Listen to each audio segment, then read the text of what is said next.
Class math online classes. तो आज हम इसमें क्लास 10 साइंस का चैप्टर 1 जिसका नाम है केमिकल रिएक्शन एंड इक्वेशन का एक बहुत इंपॉर्टेंट टॉपिक करने जा रहे हैं, जिसमें मैं आपको बताऊंगी why balance chemical equation required, कि क्यों केमिकल इक्वेशन का बैलेंस्ड होना ज़रूरी है। मैं आज आपको इसके बारे में करवाऊंगी।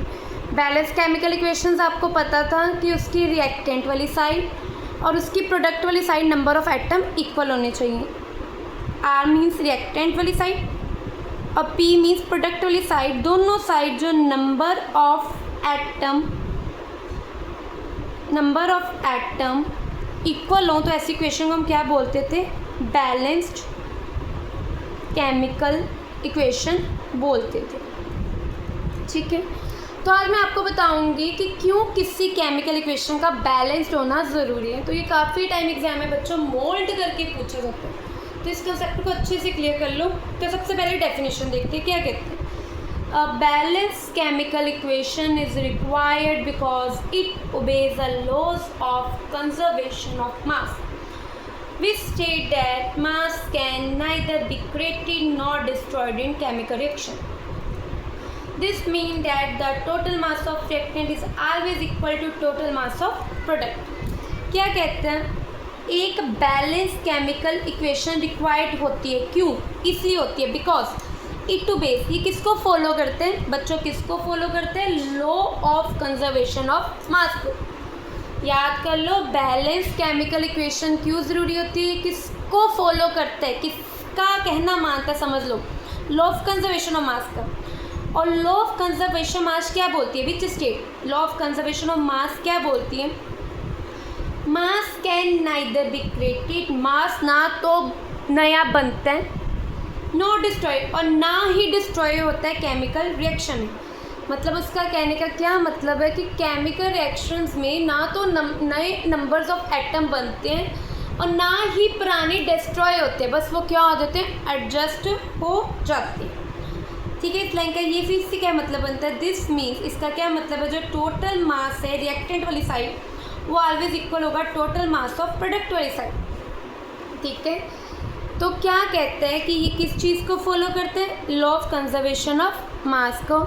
और इसके अकॉर्डिंग ना तो नया मास क्रिएट होता है और ना ही डिस्ट्रॉय होता है केमिकल रिएक्शन में, जस्ट क्या होता है? एडजस्ट होता है। इसलिए रिएक्टेंट वाली साइड और प्रोडक्ट वाली साइड मास, दोनों साइड, रिएक्टेंट वाली साइड और पी प्रोडक्ट वाली साइड, जो मास है वो ऑलवेज क्या होते हैं? दोनों साइड क्या होते हैं? इक्वल। ये इंपॉर्टेंट नोट्स है, याद रख लो। अब balance chemical equation is necessary because कैसे आपने रिप्रेजेंट करना है, क्वेश्चन आ जाए तो पहला तो मैंने आपको बता दी, it follow law of conservation of mass. याद कर लो, केमिकल इक्वेशन किसको फॉलो करती है? लॉ ऑफ कंजर्वेशन ऑफ मास।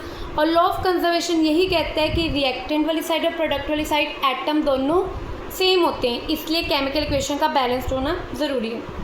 दूसरा, अगर कहते हैं it shows the correct ratio of reactant and product. अगर दोनों side number of atom, reactant वाली साइड और प्रोडक्ट वाली side number of atom equal होंगे, नंबर ऑफ एटम इक्वल होंगे मीन्स की इक्वेशन बैलेंस्ड होगी। तो इन दोनों की रेशो, रिएक्टेंट की रेशो और प्रोडक्ट की रेशो, करेक्ट रेशो में पता लग जाएगी। It helps in calculating the exact amount of substance used and formed in reaction. कहते हैं कि अगर तो इक्वेशन बैलेंस्ड होगी कि रिएक्टेंट वाली साइड कितना सब्सटेंस यूज़ हुआ और कितना प्रोडक्ट बन के आया, उसकी एग्जैक्ट अमाउंट का भी हमें बैलेंस केमिकल इक्वेशन से पता चल जाएगा। इन कारणों के कारण एक केमिकल इक्वेशन का बैलेंस्ड होना क्या है? ज़रूरी। कि जब दोनों साइड इक्वेशन बैलेंस होगी तो मतलब रिएक्टेंट में कितना सब्सटेंस लगा उसकी अमाउंट और प्रोडक्ट में कितना बन के आया उसकी अमाउंट की एग्जैक्ट अमाउंट हमें पता लग जाएगी, दोनों की रेशो पता लग जाएगी। और ये लॉ ऑफ कंजर्वेशन मास को फॉलो करता है, ये आपने नहीं भूलना। आई होप स्टूडेंट आपको ये कंसेप्ट क्लियर हुआ होगा। तो ऐसे साइंस के इंटरेस्टिंग टॉपिक समझने के लिए प्लीज़ मेरे चैनल को लाइक शेयर और सब्सक्राइब कीजिए। Thank you student.